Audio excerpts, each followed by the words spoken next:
Assalomu alaykum aziz obunachilarim. Sizlar bilan yana oshxona sohibasi. Bugun sizlar bilan pryanik qilishni o'rganamiz.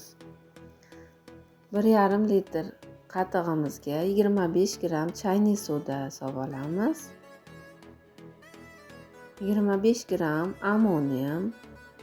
Ammoniyamiz yumshatib beradi pryanikimizni. Yaxshilab aralashtiramiz. Reaksiyaga kiradi mana.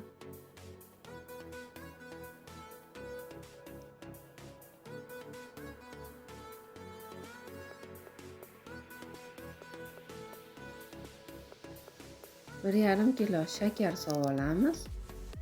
Shakarimizni yaxshilab aralashtiramiz. Shakarimiz erib ketishi kerak. Salatli yog' 450 gram salatli yog' qo'yamiz.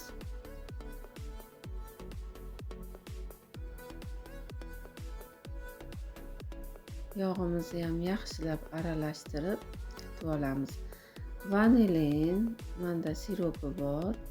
3-4 tomchi quyamiz. Mazasini boshqacha shirin qilib beradi bu ham. Mana tayyor bo'ldi. Shakarlari erib. Endi vishi sortda unimizni solamiz. 2,5 kilo un soldim. Qo'lga yopishmas xamir bo'ladi. 15 gram razrexitr solamiz.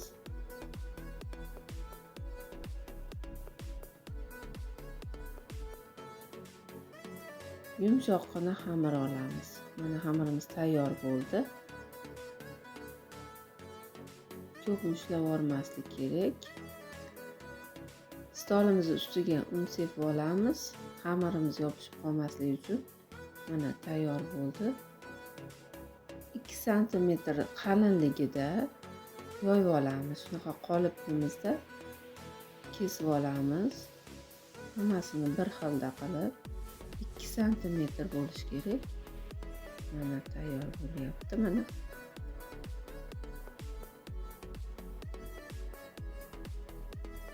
hammasini kesib oldim. Idlarimizga joylab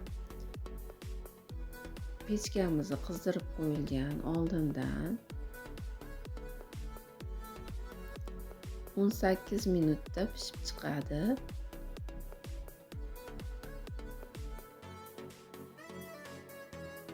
Mana tayyor bo'lib pishib chiqdi. Taylari ham chiroyli bo'lib pishdi mana.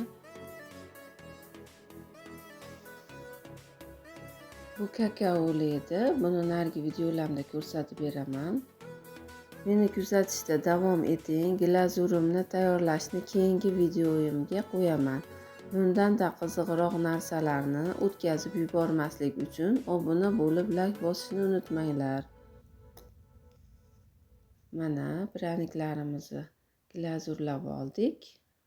Mana bu yoqda quri bo'ldi. Mana mazasi juda shirin bo'ladi. Sizlar ham tayyorlab ko'ringlar. Keyingi videoda ko'rishguncha sog' salomat bo'linglar.